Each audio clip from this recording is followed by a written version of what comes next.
All right, hammer versus hammer. Today we're gonna talk about two of my absolute favorites out there on the range. The Shadow Systems DR920. This one is the War Poet, but there are several other versions out there. And the one that made me get down with the Cygnus, the SIG RXP X Full, absolute beast out on the range. Hot money.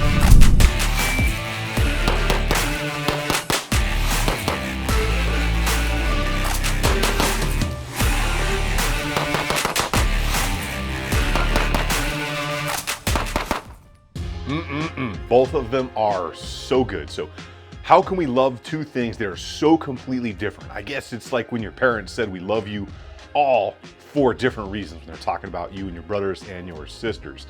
But these both have a lot to offer, and we are going to do some talking about what they offer. That way you can have all of the information that you need and want to know. But before we get into all that stuff, a huge shout to TacPack, longtime supporter of the channel.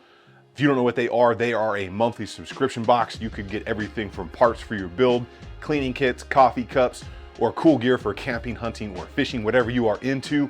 Check them out at tacpack.com. Use code TC. Get yourself a free tactical gift after your first month. All right, we are going to tackle the basic big differences on the specs here between these two. If you are looking for the intricate details on both of these, I've got specific detailed videos on both of these. I will link down below for you. So this is going to be that overall comparison, but for my spec lovers that need to know everything, I'm going to give you some of that elevator music love right here. Let's start with that Cygnus, the RXP X Full, the absolute monster that this full-size SIG is.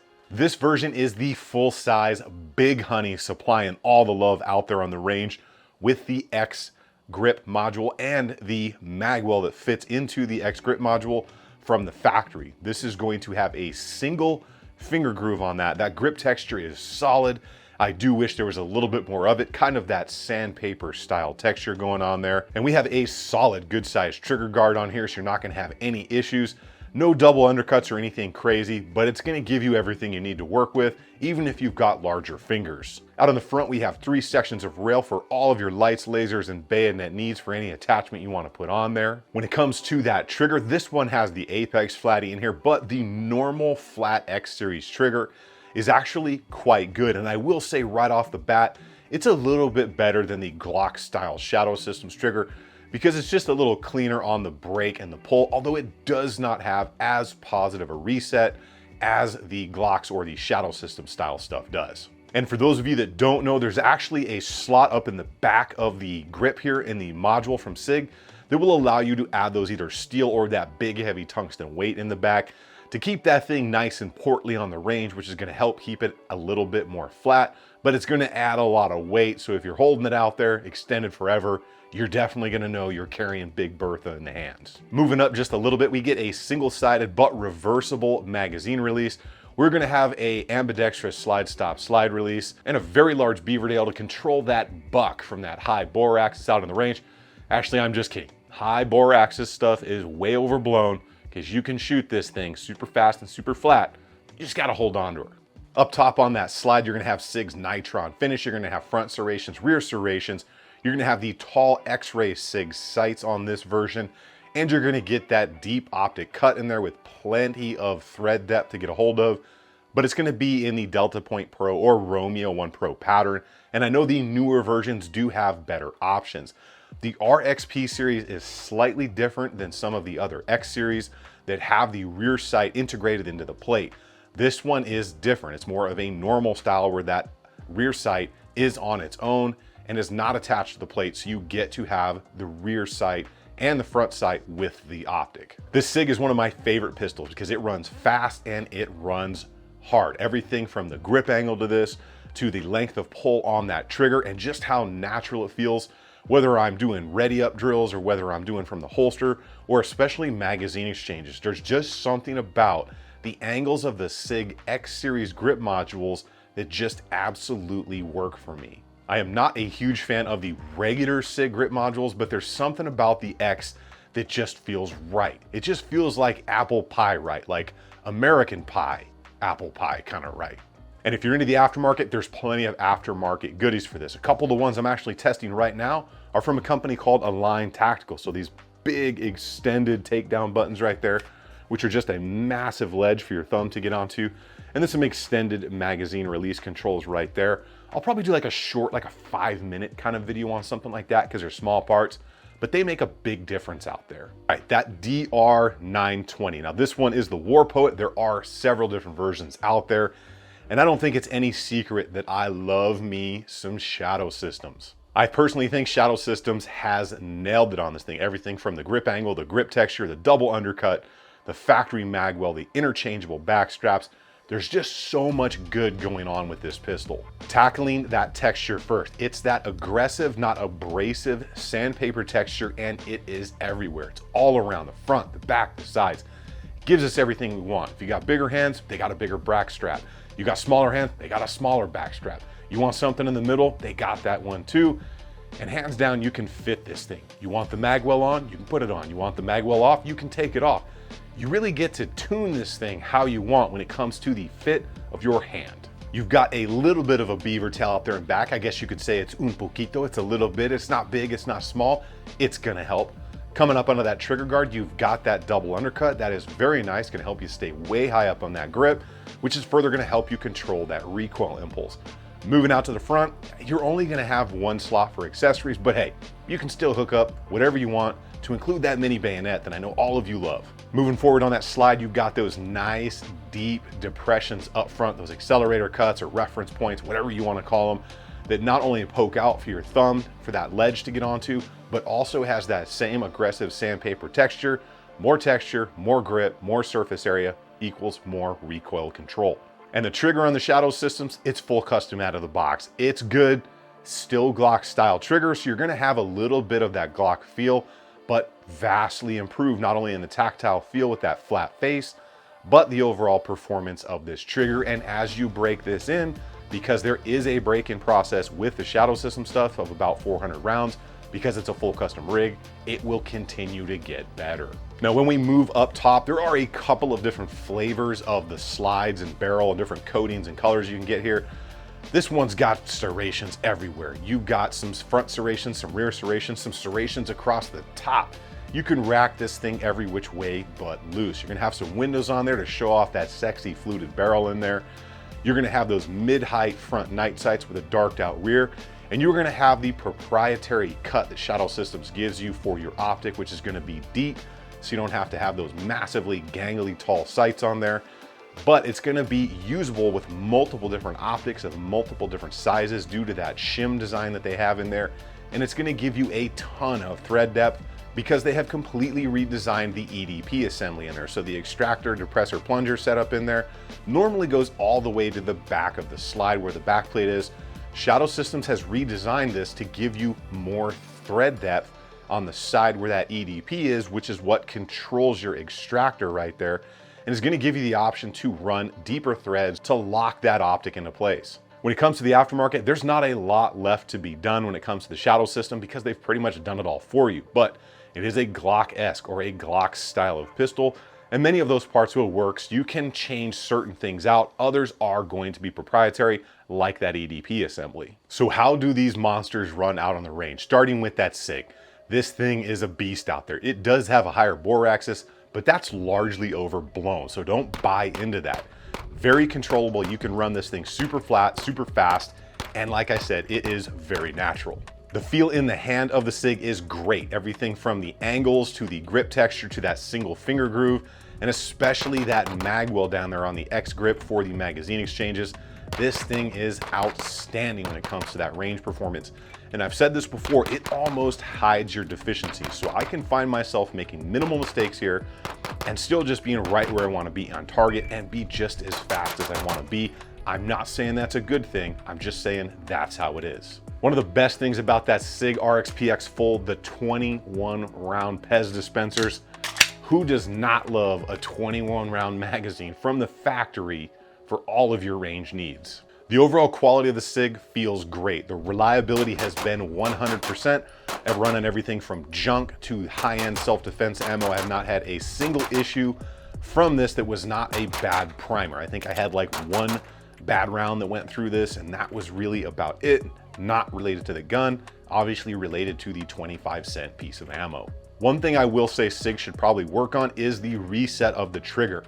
I've said this on pretty much every SIG video I've made. I like the trigger, it feels good tactile wise, the brake feels pretty good, but it's just kind of flat. So it's just kind of happens. Even on the reset, it feels like a waft of air and not necessarily that hard tactile reset that many of us are used to. Now that we're done with the signets, let's talk about that DR920. This thing is nothing short of awesome out there on the range. One of the flattest shooting pistols, hands down, that I own or that I've had the chance to shoot out there, besides like a $4,500 Staccato DVC custom, which is a whole different level of pistol. But when it comes to striker fired stuff, these Shadow guns are some of the flattest and fastest ones you're gonna find. The angles on all of the Shadow system stuff, perfection. And I know Glock is still searching for that and they haven't found it yet, but that's what a lot of us are looking for. That Glock reliability, durability with the angles of the 1911. The two world wars combined with the modern tactical Tupperware. The trigger on the Shadow systems is great right out of the box. No complaints or problems there. And the mid-height sights I find absolutely awesome because you don't have to worry about those big gangly tall sights getting hung up or caught on anything. And these are those high def style front sights with a darked out rear, which has become my favorite style of sights to use, no matter if it's a 1911 or a Glock 43. The overall look, design, and feel of the Shadow systems to me is hands down the whole package. Gives me everything I want from the good angles, the mag well, it runs very naturally, and it runs super flat and super fast. I could only imagine this thing in the hands of somebody like Jerry Michalik. There is compatibility there with a lot of other aftermarket Glock parts with the Shadow systems, but I would say the best thing about this is just the package, what it comes with, from the magwell to the back straps to the sights. This thing is ready to go right out of the box. Lube it up, clean it out, get it out there, have some fun, clean it out again, make sure your braking process is done, and you're gonna love this thing. If there is one thing I would say Shadow systems could improve upon, and this is nitpicking, the same thing with the SIG, I'm nitpicking a little bit here, I would say make that magwell out of metal. The reason for that being is an aluminum magwell is gonna live a longer life than polymer. One thing I have heard is some people have broken off the nub that goes up in there and connects the magwell. I've done a pretty good amount of training with this and some MR920s at this point. I have not had that problem personally, and I've not been gentle to these. But metal's gonna live a longer life, and it's not going to get eat apart if you should use metal lipped mags from Glock factory, right? So they are surrounded by polymer, but the feed lips on the Glock mags are metal, and eventually they do some damage to that polymer. Like I said, we are nitpicking at this point, but that's just the one thing I think that would just be just a little bit more. When it comes to the performance of the Shadow systems, it's been outstanding and top notch. When it comes to that reliability out there, I've only had 1 or 2 issues, and that was because I did a bad magazine exchange and forced a failure to feed on that pistol. And those are up on the original videos that I did on this pistol so everybody could see it. And if you don't believe me, I've done the same thing on the SIG. If you do a gnarly enough magazine exchange and you mash that magazine in there after you've jammed around forward and up, it can cause some problems feeding. And that's just something that you work through in training. If you don't know, the one thing you need to understand about the Shadow systems is you have to break this in. You need to clean it and lubricate it with that really good Lucas oil they are sending you, because this is a custom gun that has a break-in period. Any of my friends out there that have owned 1911s that were custom made or something, there's a break-in process. Some of those break-in procedures can be up to 1,000 rounds. This one, Shadow System says is 400. I have not experienced any issues that weren't related to ammo or myself even in that break-in period, nor have my friends that own the Shadow system. So remember that when you buy one, break it in. Even though I've not had problems and they've not had problems, follow the manufacturer's recommendation always. All right, I know I threw a lot of stuff out there because there's a lot to offer from both of these. So let's hear it from my SIG fans, and let's hear it from my Shadow systems or Glock fans as well. I know people love to fight about mine's better than yours, or Glock perfection, or SIG got contracts, but these are hands down 2 of my favorites. I love both of these, and I would have such a difficult time choosing between them. I think the only thing that could make my life worse than having to choose between these 2 is throwing the PDP in the mix and having like a 3-way decision there. I might just break down a little bit. I know that these are my opinions and feelings and kind of experiences with these, But I really want to share these because it helps a lot of people make a decision. Now, I'm not going to choose one and say, this is the one to go with, because ultimately that decision is yours. You need to touch these things, get them in your hand, put the butt in the seat and drive that car, because you might be just a little bit different. Some people have gone off my recommendations and they've loved it. And I've had other people say, oh, I tried it and it just wasn't my thing. I'd rather you try these things first than be out $600, $700, $800, have to trade that in and buy something different.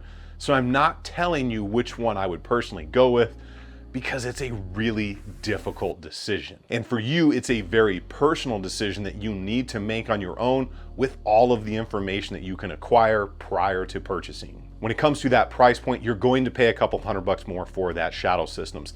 There's no getting around that. Even I think you can get the RXP X Full with the Romeo 1 Pro, which is not my chosen optic.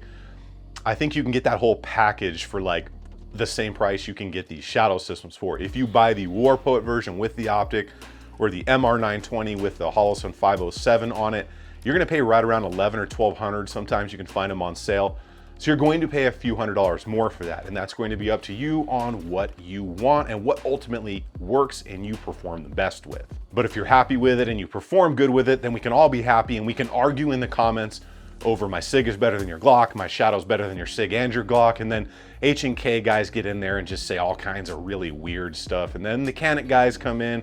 So we all know how it goes. We all have our favorites, we all have our number ones, and there's nothing wrong with that, but choose wisely. That is what I have for you all today. If you're interested in anything you saw here today, check the first link in the description and the pinned link in the comments. That'll take you to my webpage where all that stuff is listed. Make sure you check out TriStar Trading for the new swag. The hats are back in stock, so you can pick them up before they run out again, because getting the blanks to get these sewn is apparently like really difficult right now. Make sure you let us know what the best pistol ever made was in the comments down below, and fight about the brands we're talking about today.